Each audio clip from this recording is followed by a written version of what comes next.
Quick video this morning, just getting up and around, getting ready to do whatever it is I do, which basically today will be avoiding the bleak realities of this world. Last night was the NWSL final, based in Portland, Oregon, which has one of the nicer stadiums.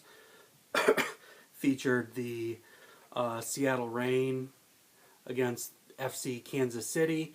Not a conspiracy theory person. Kansas City is a loaded team. For one of the soccer hotbeds of the U.S., to have them have a team that's got such national team and former national team star power, I wouldn't be surprised if people said it was a bit loaded. They are a very good team. They have very good players. The game itself was not the strongest, in part because Seattle just could not put anything together offensively. Megan Rapinoe was definitely their offensive MVP, and I mean, she's one of the best ball handlers and chance creators there is, but knowing her mainly from national team work, I think she works best with a finisher, which she really didn't seem to have last night. She was trying to do the finishing, which in part could have something to do with the Kansas City defense, because Becky Sauerbrunn and that defensive core were just on them all night long. Kansas City's offense, on the other hand, Holiday, you can't say she was a non-entity because she was involved in the goal. She seemed to be playing a little more reserved last night than I've seen her in the past. She has some good corner kicks, some good set pieces, but really that Heather O'Reilly to Amy Rodriguez goal was, Holiday was involved in that too, I suppose. Thank you, Kat. Holiday was involved in that, so it wasn't that she wasn't there, just subjective feeling.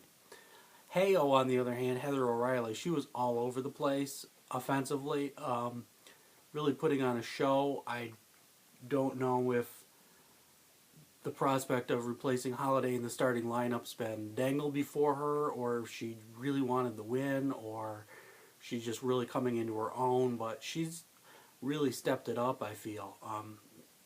Really put on a show recently. Took it to the defenders, good footwork, good ball handling, some good passes. The speed up front, both O'Reilly and Rodriguez, they were just dominating the Seattle defenders. Barnhart didn't get, there were none of those top 10 highlight reel saves that I can recall for Barnhart, but she played very good game. She kept control. The goalie thing people remember from that game is probably when Solo came in on the that last corner kick, that offensive play, and made the run on goal. I don't know if Barney could even do that. To not have to do that is kind of a statement on her goaltending and the defense that team played. So not a lot of analysis, not a lot of depth. I mean, it was cool to see Jen Hildreth calling the game because she grew up not far from me. My sister used to play against her in Summer League. It was an amazing season, tied in with the World Cup. Had some non-national team people like Crystal Dunn, who should be on the national team, but they had some players who weren't on the national team stepping up and really playing well, putting on good games. And every women's soccer offseason scares me because that's when leagues tend to go away. But I'm really hopeful that NWSL will come back strong next year because they really did put on a good show throughout the season. Overall, good game, good season. Enjoyed it. Thank you, NWSL.